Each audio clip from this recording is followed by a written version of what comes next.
जाने मसाइल तो उलमा से पूछें, ये हुक्म मुबीन हमको रब से मिला है, चलो पूछ कैसे जिए जिंदगी को, चलो पूछ ले किस में रब की रज़ा है, रब की रज़ा है। अल्हम्दुलिल्लाहि रब्बिल आलमीन वस्सलातु वस्सलामु अला सय्यदिल मुरसलीन अम्मा बाद फ़अऊज़ु बिल्लाहि मिनश शैतानिर रजीम बिस्मिल्लाहिर रहमानिर रहीम अस्सलातु वस्सलामु अलैका या रसूलल्लाह व अला आलिका व अस्हाबिका या हबीबल्लाह अस्सलातु वस्सलामु अलैका या नबियल्लाह व अला आलिका व अस्हाबिका या नूरल्लाह। मीठे मीठे इस्लामी भाइयों और मदनी चैनल के नाजरीन, सिलसिला दारुल इफ्ताह अहले सुन्नत में एक बार फिर आपको मरहबा कहते हैं। इब्तिदान दुरूद पाक की फ़जीलत अर्ज़ की जाती है रिसाला ज़ियाए दुरूद सलाम से कि फ़रमान मुस्तफ़ा सल्लल्लाहु अलैहि वसल्लम है, जब जुमेरात का दिन आता है अल्लाह ताला फ़रिश्तों को भेजता है जिनके पास चांदी के कागज़ और सोने के कलम होते हैं। वो लिखते हैं कि कौन यौम जुमेरात और शब जुमुआ मुझ पर कसरत से दुरूद पाक पढ़ता है। सल्लू अलल हबीब सल्लल्लाहु तआला अला मुहम्मद सल्लल्लाहु अलैहि वसल्लम। मदनी चैनल के नाज़रीन, अल्हम्दुलिल्लाह अज़्ज़ा व जल ये सिलसिला अब जो शुरू हुआ इंशाअल्लाह आपके इल्म में इजाफ़ा होगा, बहुत सारे मसाइल आपको सीखने को मिलेंगे। आइए आपकी कॉल्स से अपने सिलसिले को आगे बढ़ाते हैं। आबिद बात कर रहा हूँ गुलशन इकबाल ब्लॉक 10 से। मेरा सवाल ये है, जो ये कुर्बानी का जो बकरा किया जाता है, ये लोग कहते हैं कुर्बानी का बकरा करेंगे, क्या ये जायज है या नहीं? जी हुजूर क्या इरशाद फरमाते हैं, शायद अल्फाजों में इनको। अल्हम्दुलिल्लाहि रब्बिल आलमीन वस्सलातु वस्सलामु अला सय्यिदिल अंबिया'i वल मुरसलीन अम्मा बाद फ़अऊज़ु बिल्लाहि मिनश शैतानिर रजीम बिस्मिल्लाहिर रहमानिर रहीम। तो कुर्बानी ही का बकरा कहा जाएगा, और क्या उसको कहा जाएगा कि कुर्बानी का बकरा है, यानी कुर्बानी करने के लिए उस बकरे को लेकर आए हैं। जी तो इसमें कोई हर्ज नहीं है, ये अल्फाज तो कहे जा सकते हैं।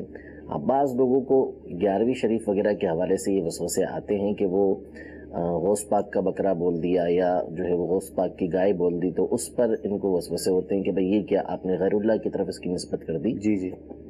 तो वहाँ इस तरह के एतराज़ किए जाते हैं, हालांकि वो भी बिल्कुल गलत ही एतराज़ हैं कि किसी गैर की तरफ यानी अल्लाह तबारक व तआला के अलावा किसी और की तरफ निस्बत करने की वजह से कोई चीज़ हराम नहीं हो जाती है। हज़रत अब्दुल्ला बिन उमर रज़ियल्लाहु तआला अन्हुमा से सित्ता की हदीसों के अंदर ये हदीस मौजूद है कि आप जब कुर्बानी का जानवर लेकर आते तो लोगों में भेजते कि बता दो कि ये अब्दुल्ला बिन उमर रज़ियल्लाहु तआला अन्हुमा का जानवर है, ठीक है, उन्होंने अपनी कुर्बानी के लिए जानवर लिया हुआ है।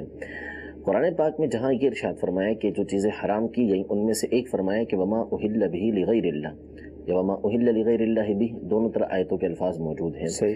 तो उसमें जो असल बुनियाद है ये इहलाल जिसको बोलते हैं, आवाज़ बुलंद करने को बोलते हैं। और तमाम के तमाम शारिहीन हदीस ने लिखा कि यहाँ पर इस आयत से मुराद ये है कि जिस पर ज़बह करते वक्त अल्लाह तबारक व तआला के अलावा किसी और का नाम लिया गया, कोई हुई हो, नबी करीम सल्लल्लाहु तआला अलैहि वसल्लम की ज़ात अक़दस का भी नाम लिया गया कि हुज़ूर अलैहिस्सलातु वस्सलाम का नाम लेके किसी ने ज़बह कर दिया, तो अब ये आएगा इसके अंदर वमा उहिल्ला लिगैरिल्लाहि बिही के अंदर के जो अल्लाह के अलावा किसी और के नाम पर जिसको ज़बह किया गया हो। ये तमाम मुफस्सिरीन ने इसी बात को बयान किया, वरना जानवर का आप पहले किसी की तरफ भी निस्बत करते रहें, आखिर के अंदर आके आप अगर जब ज़बह कर रहे हैं, ज़बह के वक्त आप अल्लाह तबारक व तआला का नाम लेते हैं, वो जानवर हलाल करार पाएगा। सिर्फ गैरुल्लाह की तरफ निस्बत करना, अल्लाह तबारक व तआला के अलावा किसी और की तरफ उसको मंसूब कर देना, इससे कोई चीज़ हराम नहीं हो जाती।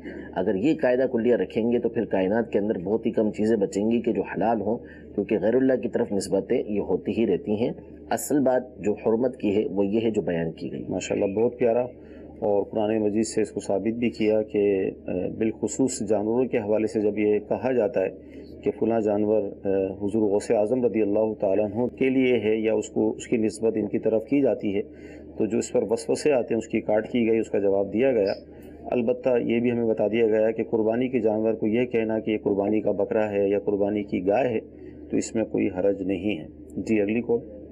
جی صاحب کی بارگاہ میں سوال عرض ہے کہ پچھلے سال اگر بڑی عید سے پہلے، قربانی سے پہلے 2 یا 3 دن پہلے اگر کسی کے پاس اتنی رقم آ گئی کہ وہ صاحب استطاعت ہو گیا اور اس کو قربانی کرنی چاہیے تھی لیکن نہیں قربانی کی پچھلے سال، تو اس سال اس کو قربانی کرنی ہوگی یا پچھلے سال کی قربانی کا وہ کفارہ ادا کرنا؟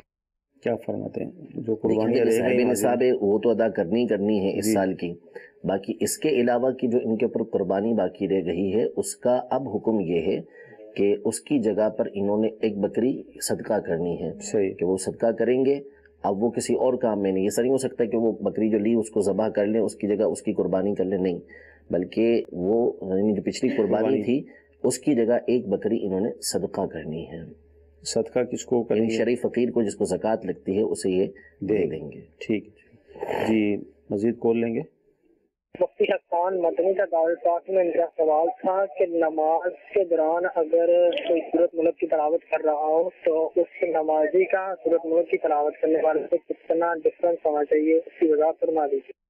سورہ ملک کی تلاوت جو نماز میں کی جاتی ہے تو غالباً اس میں ڈفرینس فرق، یعنی وہ یوں پوچھنا چاہ رہے ہیں غالباً کہ جیسے ہمارے یہاں بعض مقامات پر سورہ ملک پڑھی جاتی ہے، اب کوئی نماز پڑھنا چاہ رہا ہے صحیح، تو وہ کتنے فاصلے پر رہ کے نماز پڑھے؟ تو دیکھیں، اول تو اس میں اگر پہلے سے پڑھی جا رہی ہے اور یہ وہاں پر یہ اب آ رہے ہیں نماز پڑھنے کے، تو ان کو چاہیے کہ کسی ایسی جگہ پر جا کے نماز ادا کریں کہ ان کی آواز ان تک نہ پہنچے، تاکہ یہ خشوع اور خضوع کے ساتھ اپنی نماز ادا کر سکیں، اپنی نماز کی طرف توجہ دے سکیں۔ اور یہ پہلے سے پڑھ رہے ہیں نماز مسجد کے اندر اور کچھ لوگ جس سے جمع ہو کر سورہ ملک کی تلاوت کرنا چاہتے ہیں، تو پھر ان لوگوں کے لیے حکم یہ ہے کہ یہ لوگ کچھ فاصلے پر ایسے بیٹھیں کہ کسی بھی نماز پڑھنے والے کو تکلیف نہ ہو اور آواز بھی اتنی بلند نہ ہو کہ کسی نماز پڑھنے والے کو تشویش کے اندر یہ مبتلا کریں، بلکہ اتنی ہی آواز سے پڑھیں کہ جو ان کے گرد بیٹھے ہوئے ہیں اور ایسے مقام پہ بیٹھیں کہ کسی بھی نماز پڑھنے والے کو تکلیف کا سامنا یہ نہ کرنا پڑے۔ مدنی چینل کے ناظرین، ایس ایم ایس بھی ہمیں موصول ہو رہے ہیں، کچھ ایس ایم ایس ہم شامل سلسلہ کرتے ہیں۔ بچوں سے فائن لے کر کوئی چیز خریدی تو اس کا استعمال کرنا کیسا؟ بالکل ناجائز ہے اور بچوں کو پیسے واپس کرنا پڑیں گے، ٹھیک ہے، کہ یہ جو کیونکہ جتنے بھی فائن لیے جاتے ہیں، یہ فائن ہمارے یہاں یہ مالی جرمانہ ہے، مالی جرمانہ یہ حرام ہے اور وہ واپس کرنا ضروری ہے۔ ٹھیک ہے، مدنی چینل کے ناظرین، کالز بھی ہمارے پاس موجود ہیں، آئیے ہم اس کو شامل کرتے ہیں۔ کیا محدث بننے کے لیے حدیث عربی میں یاد کرنی پڑتی ہیں یا اپنی زبان میں یعنی اردو میں؟ اصل میں محدث بننے کے لیے صرف حدیثوں کا یاد کر لینا کافی نہیں ہوتا، اول تو یہ حدیثیں عربی میں یاد کرنے ہوتی ہیں، اور محدث صرف یاد کرنے کی بنیاد پر نہیں ہوتا، اس کا یعنی بہت سارے اس کے جو ہے وہ لوازمات ہوتے ہیں جو محدثین نے خود اپنی اصول کی کتابوں کے اندر بیان کی ہیں، اور مختلف اس کی تعریفیں ہر زمانے کے اعتبار سے کی گئی ہیں کہ جس کو بہت سارے متون یاد ہوں، سند کے اندر اس کا جو ہے وہ اشتغال ہو، مشغول لیتا ہو، علم حدیث کے اندر اس کا تحقیق کرتا رہتا ہو، تفتیش کرتا رہتا ہو، کوشش کرتا رہتا ہو، وہ مشہور ہو اس حوالے سے کہ اس کے اندر وہ شوق رکھتا ہے، ذوق رکھتا ہے، احادیث طیبہ بکثرت یاد کرتا ہے، راویوں کے اوپر کلام کرتا ہے، تو یہ ساری چیزیں جو ہے اس کے لیے درکار ہوتی ہیں۔ صرف اور صرف اردو متن یاد کرنے کی بنیاد پر کوئی محدث قرار نہیں پاتا۔ ٹھیک ہے، لیکن یہ ہے کہ بہرحال دو باتیں ہیں، ایک بات تو یہ ہے کہ حدیث یاد کرنا بہت اچھی بات ہے، چاہے وہ اردو ہی میں یاد کریں، نبی کریم صلی اللہ تعالیٰ علیہ وآلہ وسلم کے اقوال ہیں، آپ علیہ السلام کی باتیں ہیں، وہ یاد کریں گے تو ثواب تو ملے گا، بہت اچھی چیز ہے، تو اردو میں بھی یاد کریں۔ دوسری بات یہ کہ احادیث طیبہ یاد کیجئے، پڑھیے، لیکن چونکہ نبی کریم صلی اللہ تعالیٰ علیہ وآلہ وسلم کے یہ اقوال ہیں، حضور علیہ السلام کے فرامین ہیں، تو ان کی تشریح بھی پڑھیں، صرف احادیث طیبہ نہ پڑھیں، بلکہ جو اس کی شرح کے اندر شارحین حدیث نے لکھا ہے، حدیث کی تشریح کرنے والوں نے لکھا ہے، اسے پڑھیں۔ مثال کے طور پر مشکات المصابی مشہور و معروف کتاب ہے حدیث کی، جس میں کئی حدیثوں کی کتابوں کی احادیث طیبہ کو جمع کیا گیا ہے، اسے آپ پڑھیے، اور اس کی شرح مفتی احمد یار خان نعیمی رحمۃ اللہ تعالیٰ علیہ کی مرات المناجی، اسے پڑھیے، تو آپ کو احادیث طیبہ بھی جو ہے وہ پڑھنے کو ملیں گی، اور ساتھ ہی ساتھ ان کی جو معانی، ان کی جو شرح علماء نے بیان کی ہے، وہ بھی اس کے اندر آپ کو ملیں گی۔ جی، کون لیں گے؟ यहाँ की जो झील है आप पीछे देख सकते हैं कि बिल्कुल फ्रीज हो चुकी हुई है। और मेरा एक मुफ्ती साहब से ये सवाल है कि जो झील जो है वो फ्रीज हुई हो, क्या उसके पानी से वजू कर सकते हैं? इसके बारे में क्या शरई हुक्म है? और ये बता दें कि जो झील फ्रीज हो चुकी हुई है उसे हम कैसे वजू कर सकते हैं? आप ये खुद फरमा रहे हैं कि वो कैसे वजू कर सकते हैं, तो आप ही बताएंगे। आप खड़े हुए झील के पास, तो जब पानी पिघलेगा इसका, तो पानी पिघला कर तो फिर इसका जो है वो वजू किया जा सकेगा। लेकिन जाहिर सी बात है कि ये ऐसी चीज़ नहीं है कि जो कोई इससे वजू करे। सही, जब ठंडा पानी होता है बहुत तेज, वो जिस मकाम पर ये जमी होगी वो मकाम किस कदर ठंडा होगा, तो वहाँ पे क्या इस पानी से वजू करना आसान होगा?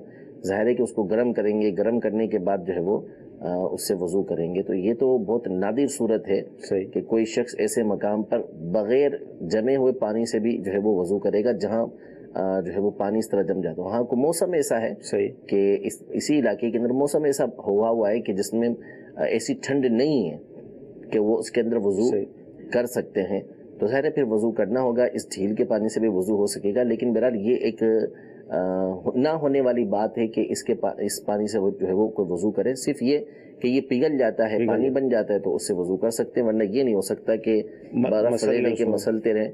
तो पानी पहुंचाना है, पानी टपकाना है कि दो दो कतरे हर उज़्व के ऊपर बहते हुए चले जाएं, ना ये कि उसको सिर्फ हमने मलना हो। ठीक है। अच्छा, SMS ये है कि वालिदैन ने अपनी ज़िंदगी में कुर्बानी नहीं की, तो क्या अब औलाद उनकी तरफ से कुर्बानी कर सकती है? नहीं, उन्होंने कुर्बानी नहीं की तो उनकी तरफ से औलाद कुर्बानी नहीं कर सकती। हाँ, और वो चाहते हैं कि उनकी तरफ से जो है वो इसका बदल दे दें, तो वो मर्जी है इनकी कि सदका उनकी तरफ से वो कर सकते हैं। ये अलग चीज़ है कि जो है वो वसीयत की बात सूरतें होती हैं, और दूसरी ये कि अपनी तरफ से वैसे ही वालिदैन की तरफ से कुर्बानी को करना चाहता है कि इंतकाल फरमा गए हैं लेकिन उनके सवाब के लिए एक हिस्सा रखना चाहते हैं, तो उसमें कोई हर्ज नहीं है, सवाब के लिए हिस्सा रखा जा सकता है। ठीक है जी, अगली कॉल लेंगे।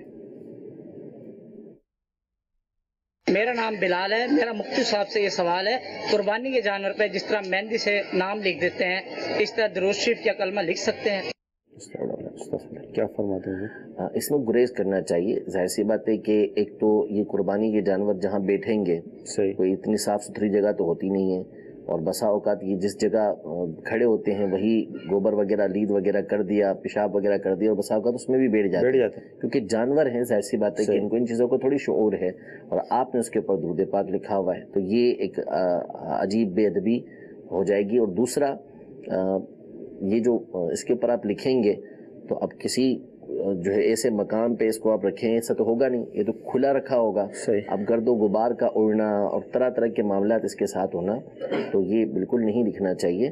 खूबसूरत बनाएं इसको, भले मेहंदी वेहंदी सब लगाएं, खूबसूरत बनाने की इजाज़त है, वगैरह बना दें इस तरह, लेकिन इस तरह जो है मुकद्दस कलिमात इसके ऊपर ना लिखिए। ठीक है जी, अगली कॉल।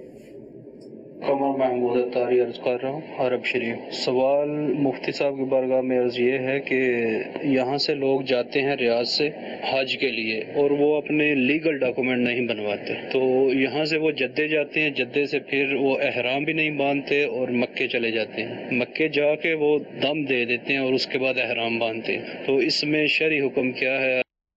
अब देखिए, खुद ही इन्होंने बयान कर दिया कि मकसूद ही जद्दा जाने का इनका जो है वो ये होता है कि हज करना है, और फिर ये कि सारे के सारे गैर कानूनी काम ये कर रहे होते हैं। तो हमारी शरीयत मुतहरा इन चीज़ों की इजाज़त नहीं देती।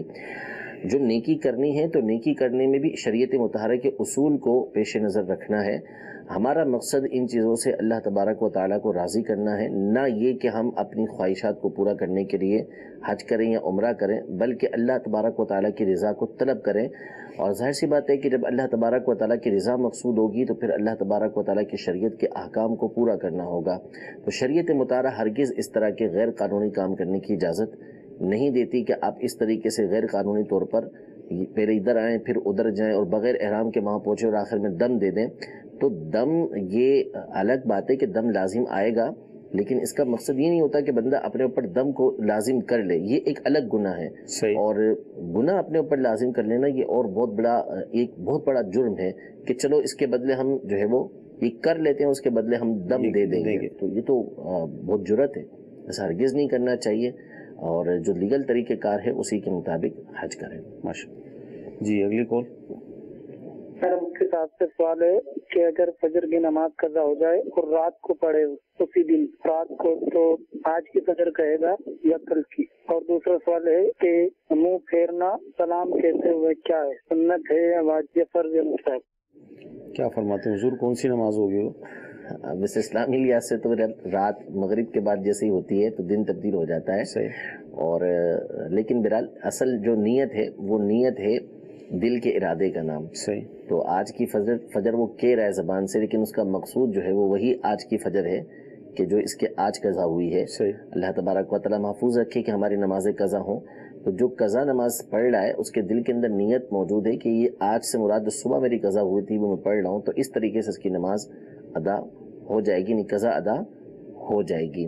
तो असल नीयत ये करे कि जो मेरी आखिरी फजर कज़ा हुई थी वो मैं अदा करने की नीयत करता हूँ। ठीक है। और सलाम में मुंह फेरना ये सुन्नत मुबारका है, और इतना फेर लेना चाहिए कि पीछे वाला जो शख्स है उसे हमारा ये चेहरा जो है वो नज़र आ जाए। इस तरफ फेरे तो इस तरफ का चेहरा नज़र आ जाए, कंधों की तरफ उसकी नज़र होनी चाहिए। ठीक। तो ये सुन्नत मुबारका है, और लफ्ज़ अस्सलाम ये कहना जो है वो वाजिब है। जी।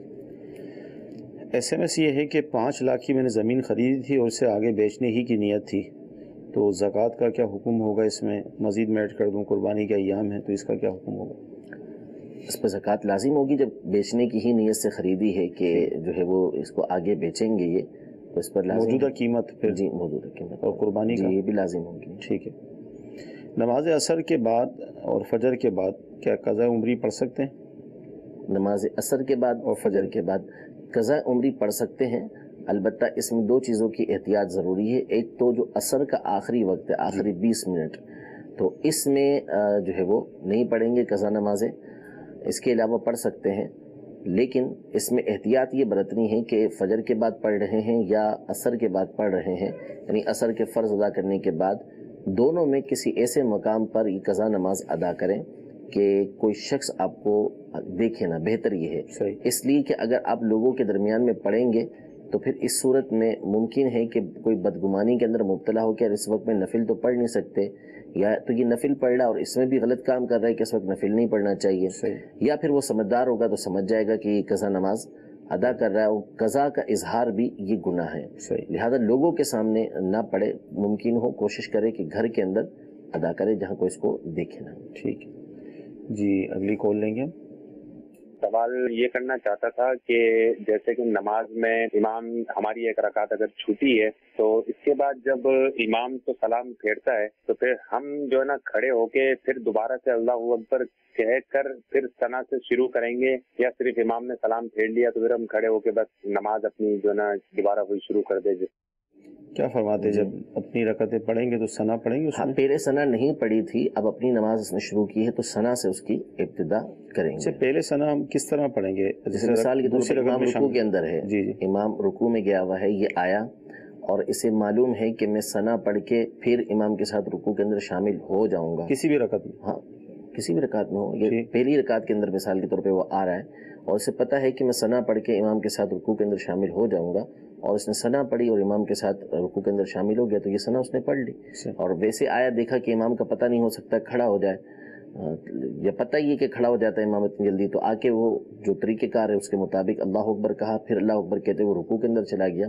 तो अब उसकी मिसाल के तौर पर दूसरी रकात थी तो सना छूट गई इसकी, अब जब अपनी नमाज अदा करने लगे तो सना से उसकी इब्तिदा करें। ठीक जी, अगली कौन? सर मैं लाहौर से बात कर रहा हूँ, काशिफ तुफैल। सर मेरा सवाल ये है कि मैंने मन्नतें मांगी हुई हैं बहुत, ठीक है, तो मैं भूल गया हूँ और इसका क्या तरीकेकार है? मन्नत इन्होंने शायद मांगी हुई और ये भूल गए।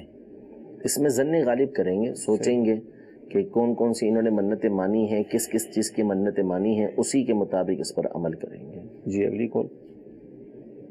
मेरा नाम मोहम्मद शजेब अतारी है जी, मैं शरफो शरीफ से बात कर रहा हूँ। मेरा सवाल ये है कि काबा शरीफ की तरफ तो हम बिल्कुल पाँव नहीं कर सकते, इनके अलावा काबा शरीफ के अलावा बाकी तीनों तरफ हम पाँव कर सकते हैं या लेट सकते हैं या पाँव करके बैठ सकते हैं? क्या फरमाते हैं? जाहिर है कि असल में काबे की तरफ पाँव नहीं करने चाहिए, ये मकरूह है, इसकी इजाज़त नहीं। बिलखुसूस अगर कोई नाउज़ुबिल्लाह बेअदबी की नीयत से करता है तो फिर तो और बहुत ज़्यादा बुरा काम है। لیکن یہ کہ کعبے کی طرف، کعبے کے علاوہ جو سمتیں ہیں، کوئی بھی سمت ہو تو اس کی طرف پاؤں کرنے میں کوئی حرج نہیں ہے. ظاہر سی بات ہے کہ بندہ کہاں پاؤں کرے گا، یہاں نہیں کرے گا، وہاں نہیں کرے گا. ہاں یہ ہے کہ جیسے امام اہل سنت رحمۃ اللہ تعالی علیہ کا یہ طریقہ کار رہا کہ آپ فرماتے ہیں کہ بچپن میں نے معلوم کر لیا تھا کہ بغداد کی سمت کہاں ہے. سبحان اللہ. سیدی غوث اعظم رضی اللہ تعالی عنہ کے شہر مبارک کی سمت کہاں ہے، تو پھر میں اس طرف پاؤں نہیں کیا کرتا تھا. یہ ایک ادب کا مقام ہے. اسی طرح امام اعظم ابو حنیفہ رحمۃ اللہ تعالی علیہ، انہوں نے کبھی بھی اپنے پاؤں اپنے استاد سیدنا حماد رضی اللہ عنہ کے گھر کی طرف نہیں کیے، حالانکہ وہ گھر 7 گلیوں کے بعد آتا تھا. وہ پاؤں کبھی اس طرف پھیلائے نہیں. ادب و احترام کی وجہ سے اللہ تبارک و تعالی مقام عطا فرماتا ہے. بعض بزرگوں کے تو یہ حالات ملتے ہیں کہ کبھی بھی پاؤں نہیں پھیلایا کرتے تھے. پاؤں پھیلانے کو وہ یہ کہتے تھے کہ ہم لوگوں کے سامنے پاؤں نہیں پھیلاتے، تنہائی میں وہ اللہ تبارک و تعالیٰ کا ادب کرنے کی بنیاد پر پاؤں نہیں پھیلایا کرتے تھے. لیکن ظاہر ہے کہ پاؤں پھیلانے میں کوئی ممانعت نہیں ہے، پاؤں پھیلا کر بندہ بیٹھ سکتا ہے، حرج نہیں ہے اس کے اندر. اپنا اپنا ایک ذوق ہوا کرتا ہے. کعبے کی طرف پاؤں نہیں پھیلائیں، اس کے علاوہ کسی اور طرف بندہ پاؤں پھیلاتا ہے تو وہ گناہ نہیں ہے، کوئی مکروہ نہیں ہے. ٹھیک جی، اگلی کال لیں گے. میں پوچھنا چاہ رہا تھا جو مغرب کا ٹائم ہوتا ہے وہ عشاء تک ہوتا ہے یا وہ اس کا ٹائم کم ہوتا ہے مغرب کا؟ مغرب کے ٹائم کے حوالے سے بھی ظاہر ہے مسائل جی، بڑی اس کے حوالے سے لوگوں کو کنفیوژن دیتی ہے کہ اس کا وقت آخر ہے، آخری وقت کیا ہے اس کا. تو مغرب کا جو آخری وقت ہے وہ غروب شفق ہوتا ہے، یعنی سورج ڈوبنے کے بعد سرخی ظاہر ہوتی ہے، پھر سفیدی ظاہر ہوتی ہے. جب یہ سفیدی ڈوب جاتی ہے تو اس کے بعد یہ عشاء کا وقت شروع ہوتا ہے. صحیح. تو اب یہ پہلے کی ظاہر سی بات ہے کہ طریقے جو یہ صورت تھی، پہلے لوگ اس طرح پہچان لیا کرتے تھے. اس وقت گھڑیاں اور اس طرح وجود میں نہیں آئی تھیں. اب ہمارا جو زمانہ ہے وہ ظاہر سی بات ہے اس میں بہت ساری سہولیات موجود ہیں. تو جو علماء اس فن کو جانتے ہیں انہوں نے ان تمام چیزوں کو منٹوں کے اندر بیان کر دیا ہے، حتیٰ کہ سیکنڈوں کے اندر بھی بیان کیا ہوا ہے. تو جو ہمارے نماز کے نقشہ جات ملتے ہیں یا دعوت اسلامی کی ویب سائٹ پر یا دعوت اسلامی کا جو اوقات الصلاۃ کی اپلیکیشن ہے جو پلے اسٹور پر موجود ہے، تو وہاں سے آپ اس کو ڈاؤن لوڈ کر لیں گے تو جس علاقے میں بھی آپ رہتے ہیں آپ کو منٹوں کے حساب سے پتہ چل جائے گا کہ کس نماز کا وقت کب شروع ہو رہا ہے اور کب ختم ہو رہا ہے. ٹھیک. مزید SMS ہم شامل کرتے ہیں. حضور ارشاد فرمائے کہ ذی الحج کا مبارک چاند نظر آتے ہی بال اور ناخن نہیں کاٹنے چاہیے، کیا حکم ہوگا اس کا؟ یہ بہتر ہے، اور حکم یہ ہے کہ جو شخص قربانی کر رہا ہے اسے چاہیے، اس کے لیے تو حدیث کے اندر آیا ہے کہ وہ جب قربانی کا ارادہ کرے تو اپنے بال اور ناخن چاند نظر آنے کے بعد وہ نہ لے. اور بعض علماء یہ ارشاد فرماتے ہیں کہ جو قربانی نہیں کر سکتا، مفتی احمد خان نعیمی رحمۃ اللہ تعالی علیہ نے یہ ارشاد فرمایا کہ جو قربانی نہیں کر سکتا وہ بھی اس عشرے یعنی ذو الحجۃ الحرام کے 10 دنوں کے اندر حجامت نہ کرائے اور بقرہ عید کے دن نماز عید کے بعد حجامت کرائے تو انشاءاللہ تبارک و تعالی قربانی کا ثواب پائے گا. تو لیکن بہرحال یہ ایک مستحب عمل ہے، کرنا چاہیے، بہت اچھی بات ہے. 2 باتیں ہیں. اول تو یہ کہ اگر کسی نے چاند نظر آنے کے بعد بھی پہلے، دوسرے، تیسرے، چوتھے، 5ویں، 6ٹھے دن کسی بھی دن بال کٹوا لیے یا اس نے ناخن کٹوا لیے یا کاٹ لیے تو اس میں کوئی حرج نہیں ہے. صحیح. گناہ گار وہ نہیں ہے. ایک ثواب کا کام تھا جو اس پر جس کو ثواب ملنا تھا وہ نہیں ملا، اس کو مستحب کام تھا. دوسری بات یہ کہ بعض جو ہمارے جسم کے چیزیں ہیں ان کو کاٹنے کا حکم ہے، ناخن ہے، بعض مقامات کے بال کاٹنے کا حکم ہے. تو ان کے بارے میں حکم یہ ہے کہ ان کو 40 دن کے اندر اندر کاٹ لینا ہے. 40 سے اوپر دن نہیں ہونے چاہیے. اب کسی شخص نے ناخن نہیں کاٹے اور وہ چاند نظر آ گیا اور مثال کے طور پر 31 دن گزر چکے ہیں، اب وہ کہتا ہے کہ نہیں میں 10 ذی الحجہ کو کاٹوں گا تو یہ 41 دن ہو جائیں گے اس کے. تو اس کو اجازت نہیں ملے گی کہ وہ مستحب کے لیے 41واں دن کر دے، 40 دن گزار لے. اس صورت میں گناہ گار ہوگا. اس کو اس سے پہلے ہی یہ بال اور ناخن کاٹنے ہوں گے. ٹھیک ہے. زید کے والد کا کچھ عرصے پہلے انتقال ہو گیا. زید اپنے والد کی نماز اور روزے کا فدیہ دینا چاہتے ہیں، کیا صورت ہوگی، کس طرح دیں؟ اس کی تفصیل ہے اور بہتر طریقہ کار یہ ہے کہ آپ امیر علیہ سنت کا جو رسالہ ہے قضا نمازوں کا، اس میں بہت سارے اور مدنی پھول بھی موجود ہیں اس میں طریقہ کار بھی موجود ہے کہ کس طریقے سے آپ نے فدیہ دینا ہے، تو اس کا مطالعہ آپ فرما لیں، دعوت اسلامی کی ویب سائٹ سے آپ اس کو ڈاؤن لوڈ بھی کر سکتے ہیں۔ ٹھیک ہے، قربانی کا نصاب کیا ہے حضور ارشاد فرما دیں؟ قربانی کا نصاب یہ ہے کہ کسی کے پاس اگر 52.5 تولہ چاندی ہے یا 52.5 تولہ چاندی کے مساوی اس کے پاس ضرورت کے علاوہ رقم موجود ہے، یا اس کے پاس بیچنے کا سامان اتنا موجود ہے کہ جو 52.5 تولہ چاندی کے برابر پہنچ جاتا ہے، یا اس کے پاس گھر کے اندر ہی اتنا فالتو سامان موجود ہے کہ جو 52.5 تولہ چاندی کی رقم کے برابر پہنچ جائے گا، تو پھر اس کو اس کے اوپر قربانی کرنا ہوگی، جبکہ اس کے اوپر قرض وغیرہ نہ ہو کہ قرض ہے اور قرض کو مائنس کریں تو دوبارہ اتنا اس کے پاس رقم وغیرہ نہیں رہتی کہ جو 52.5 تولہ چاندی کے برابر ہو، تو اس کے اوپر قربانی نہیں ہوگی۔ ورنہ نصاب یہی ہے جو آپ کے سامنے ابھی بیان کیا گیا کہ 52.5 تولہ چاندی یا اس کے مساوی ضرورت کے علاوہ، ماہانہ ضرورت کے علاوہ رقم موجود ہے، یا بیچنے کا سامان، یا گھر میں ایسا سامان کہ جن کی اس کو حاجت نہیں ہے، وہ 52.5 تولہ چاندی کی رقم کو پہنچ جاتا ہے، تو اس کے اوپر قربانی یہ لازم ہوگی۔ ٹھیک جی، اگلی کال لیں گے اس سلسلے میں۔ میرا آپ سے یہ سوال ہے کہ اگر کسی شخص نے کہا کہ اللہ تعالیٰ نے ہمیں دولت سے نوازا ہے تو کون سا احسان کیا ہے، تو اس کا کیا حکم لگے گا؟ کیا فرماتے ہیں حضور؟ اللہ ہی کے احسانات ہیں سارے۔ اب یہ تو بہت خطرناک جملہ ہے، اور یہ یعنی اللہ تعالیٰ نے کون سا ہم پر احسان کیا ہے؟ استغفر اللہ۔ اللہ کی نعمت کا سیدھا سیدھا انکار کرنا ہے، اور جو ظاہر لگ رہا ہے وہ تو کفر اس کا معلوم ہوتا ہے کہ یہ اللہ تبارک و تعالیٰ کی شان میں جو ہے وہ کمی اس نے نقص بیان کیا ہے کہ اللہ کا ہم پر کیا احسان ہے کہ اللہ تعالیٰ نے دولت عطا کی ہے تو کون سا ہمارے پر احسان کیا ہے۔ تو توبہ کرنی چاہیے، اور احتیاط اسی کے اندر ہے کہ کلمہ پڑھیں، ایمان کی تجدید کریں، نکاح ہے تو پھر نکاح کی بھی تجدید کریں۔ ٹھیک ہے جی، اگلی کال۔ میرا نام علی نواز اتاری ہے، واقعہ سے بات کر رہا ہوں۔ میرا مفتی صاحب سے سوال یہ ہے کہ کیا قرآن مجید میں مور کا پر رکھ سکتے ہیں؟ جو آپ عنایت فرما دیں۔ جی بہت سے لوگ اس طرح قرآن پاک میں مور کا پر رکھتے ہیں، تو بچنا چاہیے، گریز کرنا چاہیے اس سے کہ قرآن پاک کے اندر ایسی چیزوں کو نہ رکھا جائے کہ جو قرآن پاک سے تعلق نہیں رکھتی۔ تو جو اگر نشانی رکھنا بھی چاہتے ہیں تو اس کے لیے ڈوری یا کاغذ کا کوئی ٹکڑا وغیرہ ایسی چیز کے ذریعے نشانی یہ رکھ لیا کریں۔ ٹھیک ہے جی، اگلی کال۔ ایک چیز جو ہے ہمارا گاڑی ہے ابھی 10 لاکھ روپیہ اس کا قیمت ہے، اگر میں اس کو ادار پر دوں 12 لاکھ 11 لاکھ 13 لاکھ، یہ سود میں آتا ہے یا نہیں؟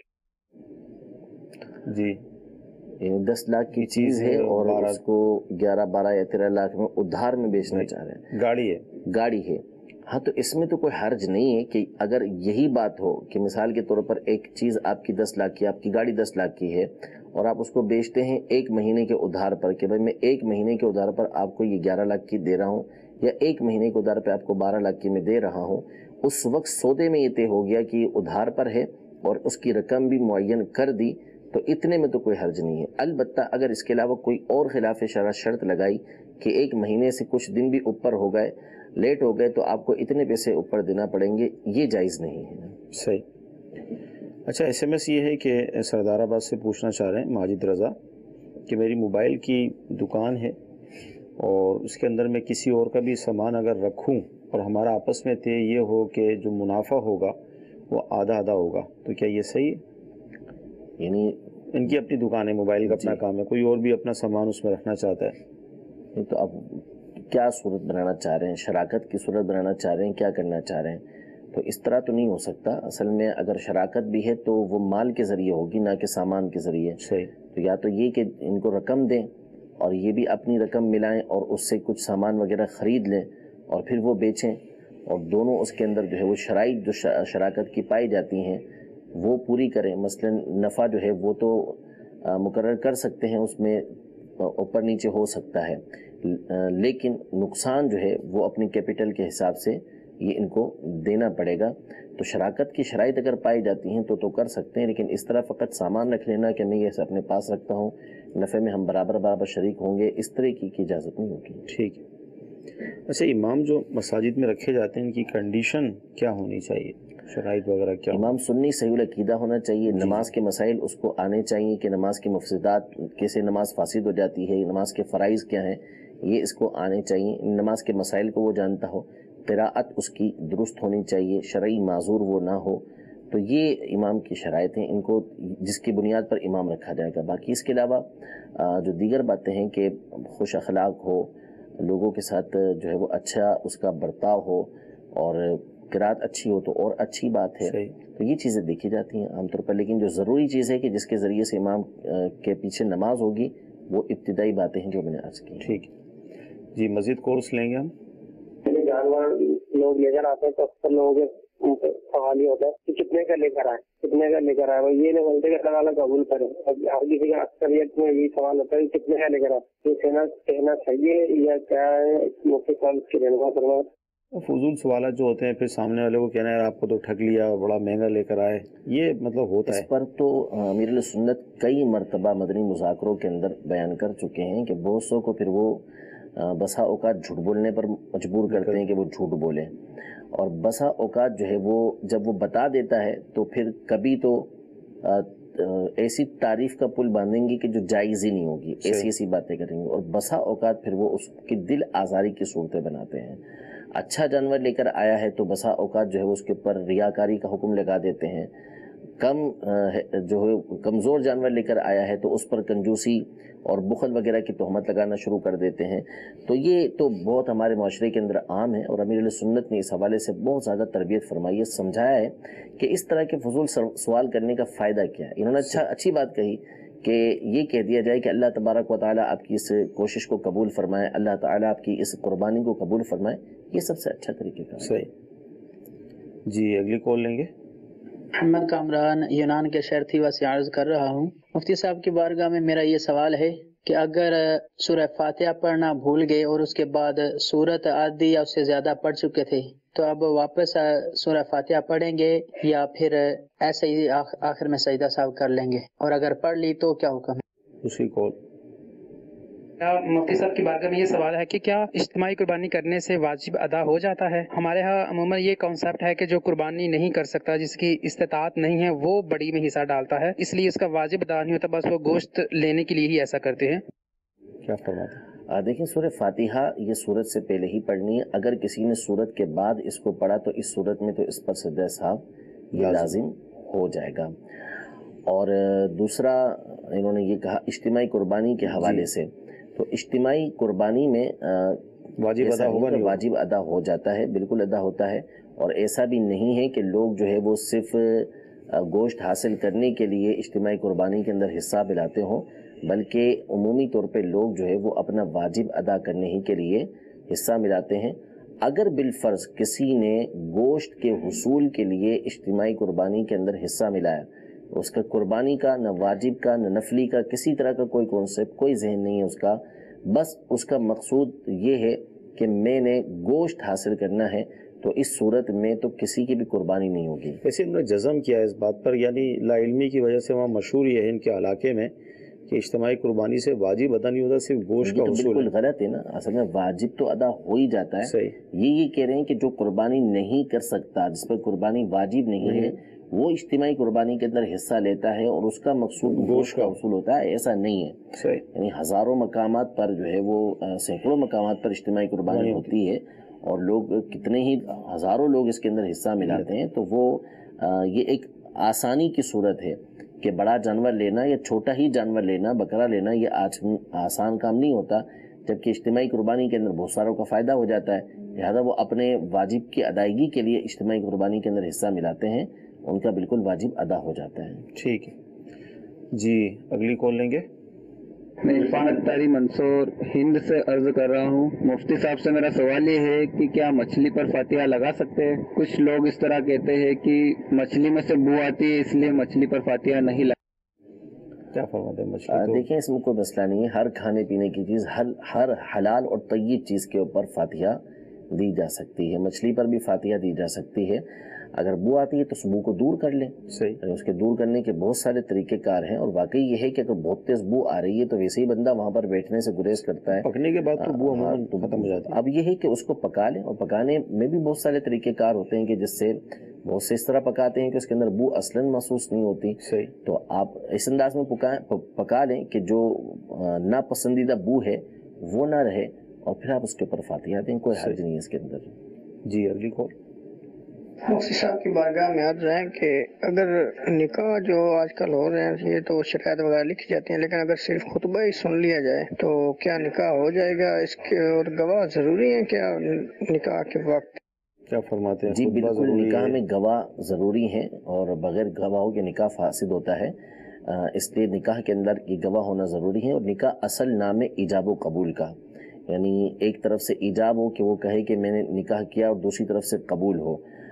या तो बराह रास्त लड़के ने बोल दिया या लड़की ने बोल दिया कि मैंने तुमसे निकाह किया या मैं तुमसे निकाह करती हूँ, और सामने से उसने बोला मैंने कबूल किया। एक तो ये तरीक़ेकार होता है। दूसरा जो हमारे यहाँ मारूफ तरीक़ेकार है वो ये है कि लड़की की तरफ से आम तौर पे उसका वकील आता है और निकाह पढ़ाने वाले को वकील बनाता है, और वो ईजाब करता है, लड़का कबूल करता है। असल चीज़ ये ईजाब व कबूल है कि जिसके ज़रिए से निकाह होता है, और उसमें महर जो है ये तो बाहर सूरत वाजिब होगा, तो उसका जिक्र भी करना चाहिए कि कितना महर उसके अंदर मुकर्रर किया है। लेकिन नहीं भी किया तो महर तो बहरहाल ये वाजिब होगा, उसकी फिर मुख्तलिफ सूरतें बनती हैं। लेकिन सिर्फ इन चीज़ों की बुनियाद पर नहीं, बसा औक़ात लोग ये समझते हैं कि 2 गवाह काफ़ी हैं और ईजाब व कबूल कर लिया। निकाह ये गुड्डे गुड्डी का खेल नहीं है, ये एक ज़िंदगी भर का साथ है, और फिर ये नस्ल दर नस्ल, यानी ज़ाहिर सी बात है औलाद होनी है, दीगर मामलात होने, तो एक बहुत अहम ये मुआहिदा होता है, बहुत अहम अक़द होता है। इसकी बड़ी अहमियत है शरीयत मुतहरा के अंदर, हत्ता कि बाकायदा निकाह का ऐलान करने का हुक्म फरमाया कि निकाह ऐलान के साथ किया जाए और मजमे के अंदर किया जाए, मस्जिद के अंदर किया जाए, ताकि लोगों को पता चले कि भाई ये हलाल तरीके से एक दूसरे के लिए हलाल हुए हैं। तो फ़कत ये नहीं कि आप जो है वो 2 गवाहों की मौजूदगी के अंदर ईजाब व कबूल कर लें, बल्कि और भी निकाह के लवाज़मात होते हैं, कुफ़ के मसाइल होते हैं, उनको पेश नज़र रखना ये ज़रूरी होता है। ठीक। अच्छा, SMS ये मौसूल हुआ कि अगर हमारी कंबाइन फैमिली है, साथ रहते हैं, और कमाने का सिस्टम इस तरह का है 3 या 4 मर्द कमाते हैं, लेकिन वो ख़र्चा इज्तिमाई तौर पर ही होता है, तो कुर्बानी की सूरत क्या होगी? आसिफ भाई या गुजरांवाला, एक ही कुर्बानी करें, अलग अलग करें क्या? अब देखें, कमाते सब हैं जी, और अगर रखते भी अपने ही पास हैं, और सब जो है वो इतना माल बचा लेते हैं कि जिसके ज़रिए से सब पर कुर्बानी लाजिम हो जाए। सही। 4 भाई कमा रहे हैं और चारों भाई मिसाल के तौर पर इतना बचा रहे हैं अपनी तनख्वाह में से कि जो 52.5 तोला चांदी की रकम के बराबर पहुंच जाता है उनकी ज़रूरत के अलावा जो रकम है वो, या वैसे ही इनके पास जो है वो सोना चांदी वगैरह इतना मौजूद है कि ये रकम मिलाएंगे तो इस सूरत में वो 52.5 तोला चांदी की रकम के बराबर पहुंच जाएगी। तो इस सूरत में तो कुर्बानी जिसके पास भी निसाब है उसके हिसाब से लाजिम होगी। तो ऐसा नहीं हो सकता कि चारों साहिब निसाब हैं और कहा कि चलो हम कंबाइंड रहते हैं तो इसलिए एक ही बकरा ले आएँ और सबकी तरफ से हो जाए, तो ये किसी की तरफ से भी नहीं होगा। हाँ, एक बड़ा जानवर वो लेकर आ गए जिसमें 7 हिस्से मौजूद हैं, तो फिर इस सूरत में ये हो सकता है कि जिस पर कुर्बानी वाजिब है उसका हिस्सा इसके अंदर मुकर्रर कर दिया जाए, उनकी तरफ से कुर्बानी होगी, उनका वाजिब अदा हो जाएगा। ठीक, यानी उनको बता दिया जाए, या वैसे ही भाई साथ रहते हैं तो ज़ाहिर है कि वो तय करके ही लाएंगे चारों भाई कि हम 4 जो है वो मिलकर ये कुर्बानी किया जानवर जो है वो कुर्बान कर रहे हैं, बड़ा जानवर, तो इस सूरत में तो हो जाएगी। लेकिन छोटा जानवर लिया जिसके अंदर एक ही हिस्सा होता है तो उसमें ऐसा नहीं हो सकता कि वो कई जो साहिब निसाब है उनकी तरफ से अदा हो जाए। ठीक है जी, अगली कॉल लेंगे। मोहम्मद जवेद इकबाल कादरी खानपुर से बात कर रहा हूँ सर। बकरी कुर्बानी की घाट से खरीदी है, पता नहीं था, बाद में पता लगा है कि वो हामला है, तो उसका क्या हुक्म होगा? जी, वो क्या उनसे ले सकते हैं तो ले लें, सही, लेकिन इतनी ही कीमत की हो या इससे ज़्यादा कीमत की हो। और अगर इसको भी ज़बह करेंगे तो बेहतर तो नहीं है कि इसको ज़बह किया जाए, लेकिन ज़बह करेंगे तो कुर्बानी हो जाएगी जबकि इसके अंदर दीगर शराइत पूरी पाई जाए। ठीक है जी, अगली कॉल। मेरा सवाल ये है कि क्या नमाज के दौरान आंखें बंद कर सकते हैं? इसके मतलब कुछ इरशाद फरमा दें मुफ्ती साहब। अगर देखें, वैसे तो नमाज के दौरान आंखें बंद करने से मना किया गया है कि बंदा नमाज के दौरान आंखें बंद ना करे, लेकिन अगर किसी शख्स को नमाज पढ़ते हुए खुशू और खुजू हासिल होता है आंखें बंद करने से, कि वो आंखें बंद करेगा तो इसे मज़ा आएगा नमाज पढ़ने में, लुत्फ़ आता है, उसको तवज्जो रहती है उसकी, तो फिर इस सूरत में वो आंखें बंद कर सकता है। आंखें बंद करे, बेहतर है इसके लिए आंखें बंद करना, वरना वैसे आंखें बंद नहीं करना चाहिए। इसी तरह अंधेरे के अंदर नमाज पढ़ना, आम अंधेरे के अंदर तो नमाज पढ़ने में कोई मसला नहीं है, लेकिन बहुत ज़्यादा अंधेरा है कि जिसकी वजह से वहशत उसके ऊपर तारी हो रही है, तो फिर ऐसे अंधेरे के अंदर नमाज पढ़ना ये मकरूह है। ठीक जी, अगली कॉल। मेरे पास पहले से 1 तोला सोना जमाती उहरा में मैंने बीसी डाली है। अब ज़कात कब देनी होगी? मुझ पर कुर्बानी का क्या हुक्म आएगा? 1 तोला सोना जमातुल उला में कमेटी डाली है जी। तो अगर वो इतनी रकम इनकी ज़रूरत के अलावा थी तो 1 तोला सोने के साथ मिला के वो बहरहाल 52.5 तोला चांदी के मुसावी रकम तो हो ही जाएगी, ठीक है। तो इस सूरत में साहिब निसाब तो ये हो गए। तो अब जैसे ही अगर, लेकिन ये तो बहरहाल बच्चे की आवाज़ थी, लेकिन हो सकता है बड़े ने इनकी तरफ से पूछा हो जी। तो साहिब निसाब तो हो गए। अब जब जमातुल उला की वही तारीख कि जिसमें ये साहिब निसाब हुए थे, यानी बीसी दी थी या वैसे ही इनके पास पैसे आ गए थे, मौजूद थे, वो 1 तोला सोना के साथ जब हम मिलाते हैं तो वो साहिब निसाब हो गए। तो जिस वक्त ये रकम आई है इनके पास, इसका जब अगला साल गुजर जाएगा, यानी पूरा 1 साल हो जाएगा, तो इनके ऊपर जो है वो ज़कात इनके ऊपर लाजिम हो जाएगी, वाजिब हो जाएगी कि ये ज़कात अदा करेंगे। और कुर्बानी भी ज़ाहिर सी बात है कि इस सूरत में इनके ऊपर वाजिब होगी कि कुर्बानी भी इन्होंने करनी है। ठीक जी, अगली कॉल। मुफ्ती साहब की बारगाह में अर्ज है, अगर किसी के सामने कोई हलाल जानवर बहुत छोटा है जो खाने के काबिल नहीं है, मरने के करीब है, तो क्या उसे ज़बह करना शरन वाजिब होगा, या वो ऐसी मर जाए तो इस ज़बह ना करने वाले पर कोई गुनाह तो नहीं होगा? क्या अब देखें, वो देख रहा है कि इसके सामने जानवर मर रहा है, तो मुख्तलिफ इसकी सूरतें बनेंगी कि अब इसका अपना ही जानवर है या जिसका जानवर है उसके बारे में से पता है कि मैं इसको ज़बह कर दूंगा, तो वो जो ज़बह करने जिसका जानवर है वो मुझे कुछ नहीं बोलेगा, मेरी बात पर एतमाद करेगा कि मैंने जो है वो उसकी तरफ से इसको ज़बह कर दिया है, तो करना दुरुस्त होगा कि वो ज़बह कर देगा। लेकिन इसका अपना नहीं है और इसको पता भी नहीं कि किसका है, या पता है किसका है लेकिन उसे मालूम है कि मैं इसको ज़बह करूंगा तो मेरे ऊपर उल्टा आ जाएगा, तुमने इसको क्यों ज़बह कर दिया है, तो जाहिर सी बात है कि यहाँ पे ये ज़बह करने की इजाज़त नहीं होगी। ठीक जी, अगली को।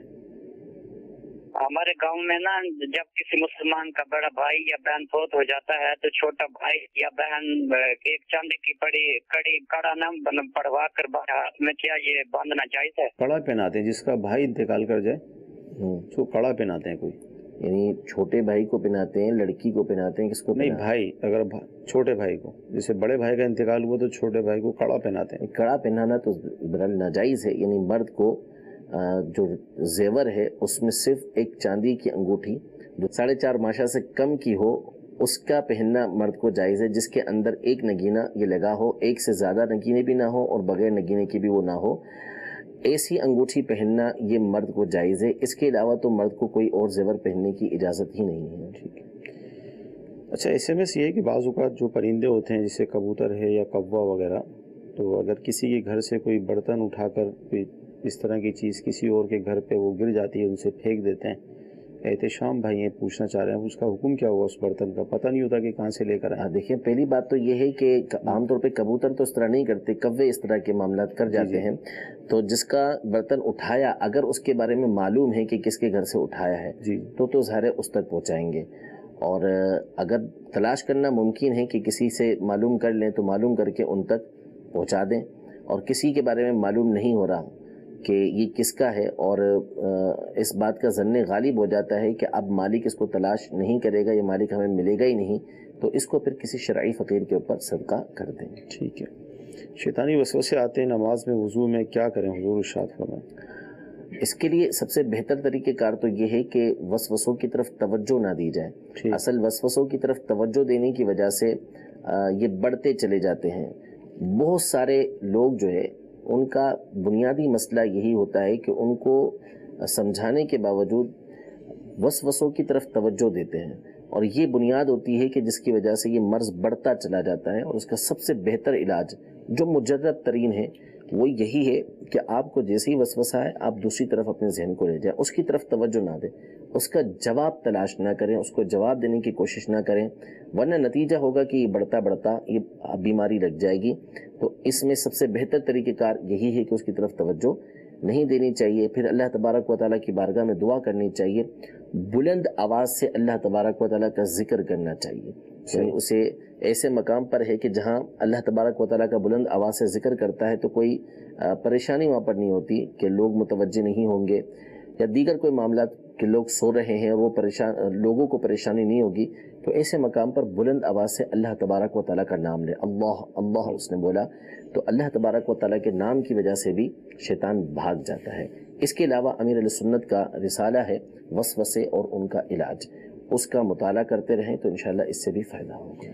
مدنی چینل کے ناظرین، سلسلہ ہوا، بہت سارے مسائل سیکھنے کو ملے اور انشاءاللہ ملتے رہیں گے۔ اللہ تعالیٰ کی بارگاہ میں دعا کرتے ہیں کہ اللہ تعالیٰ آج کا ہمارا سلسلہ اپنی بارگاہ میں قبول فرمائے، جو سنا ہے جو سیکھا ہے اس پر عمل کرنے کی توفیق عطا فرمائے، آمین۔ صلو علی الحبیب صلی اللہ تعالی علی محمد صلی اللہ علیہ وسلم۔ نہ جانے مسائل تو علماء سے پوچھیں، یہ حکم مبین ہم کو رب سے ملا ہے، چلو پوچھ کیسے جیے زندگی کو، چلو پوچھ لے کس میں رب کی رضا ہے۔